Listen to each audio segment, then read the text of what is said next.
My name is Shani Van, and I would now like to introduce you to the latest in a series of short films that I have produced to document the campaign against the turning of one of Cymru's most sacred mountains into a windmill industrial estate. Mynydd y Betws, located above Rhydaman in Sir Gar, Carmarthenshire, is a mountain rich in peat beds. The mountain is also a rich habitat for wildlife and birds such as the beautiful but vocal little skylark, the ring ouzel, the heron, the buzzard, the kingfisher, the sparrowhawk, and the already rare red kite. A local told me that they did have 24 red kites on Mynydd y Betws, and now they can only see one. And this is due to the preparation work taking place on the mountain. One can only imagine the carnage to these beautiful birds up there once all the windmills are up and running. And let's not forget the bats. Please check out the link coming up on the screen now to view a horror film concerning the fate of bats in locations that already have wind farms in operation. This is a mountain steeped in history, with visual remains of ancient burial cairns and a Neolithic stone row which has marked the route right across the mountain since ancient times, until it was partially destroyed recently during the process of building this road for the purpose of transporting the gigantic wind turbines components to their new settlements on the mountain.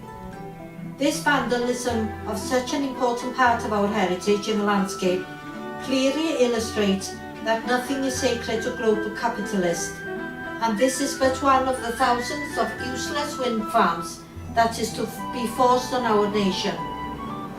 Mynydd y Betws is also known locally as Striveland, so named due to the fact that the Cymry had carried out a 54-year struggle which lasted from 1282 to 1334 to hold on to this land.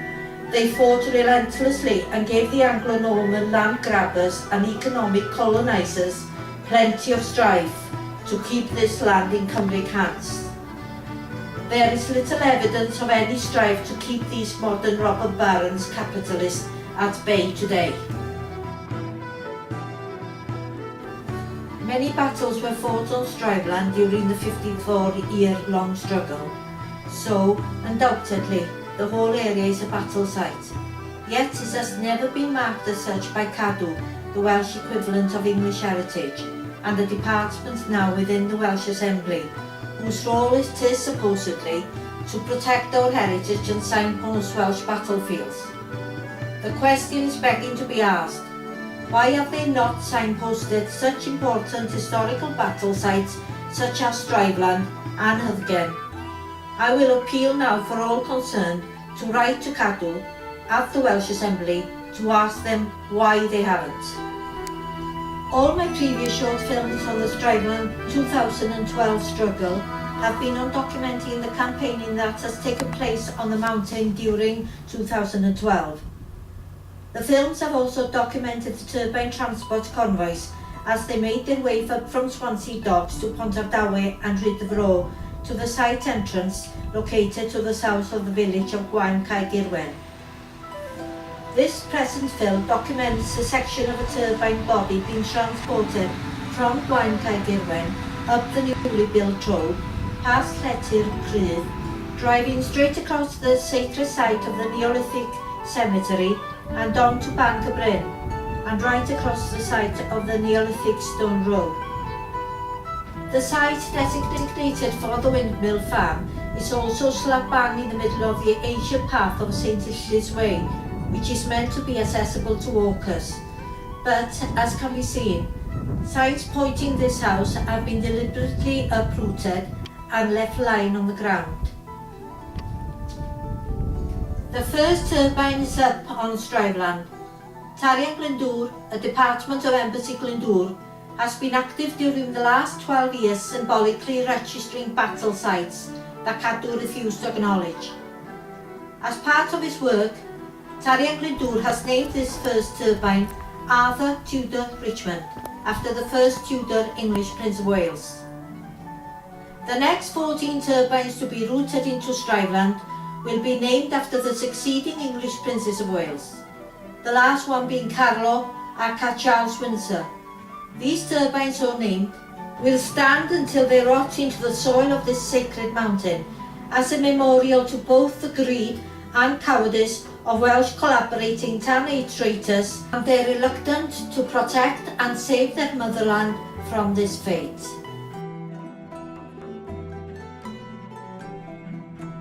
I am now standing on Mynydd y Gwair, which is located directly opposite Stryveland, and I'm looking down at some bedded turbine components resembling UFOs spread across Stryveland. Whilst up here, I came across this new planning application by RWE npower Renewables to plant a further 16 wind turbines into this mountain. The application is also for associated tracks and ancillary infrastructure, including permanent and temporary masts, substation compounds, hard stand transformers and underground cabling, and the construction of yet another new access road from the A48 from Bolgoed Road at Pontarddulais. So, the rape and destruction of our heritage in the landscape seems likely to continue on this mountain, unless there is real serious drive to stop such development by the descendants of the Stryvelanders warriors of 1282-1334. Please begin your fight back now by objecting strongly to this planning application. Object to the addresses coming up on the screen now.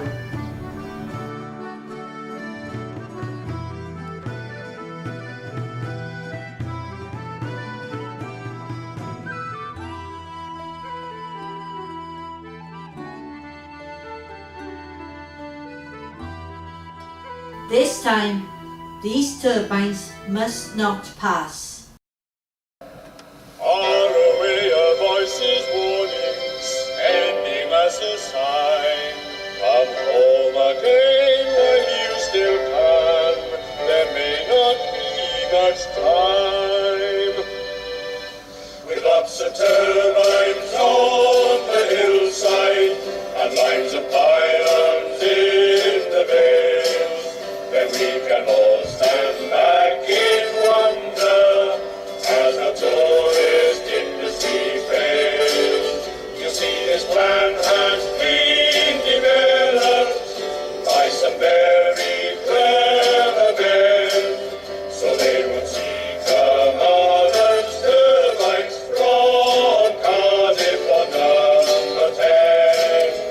They should put 12 on the Senedd and another one on Big Ben. All together now. Disaster for our countryside. Economic suicide. Some was selling porky pies.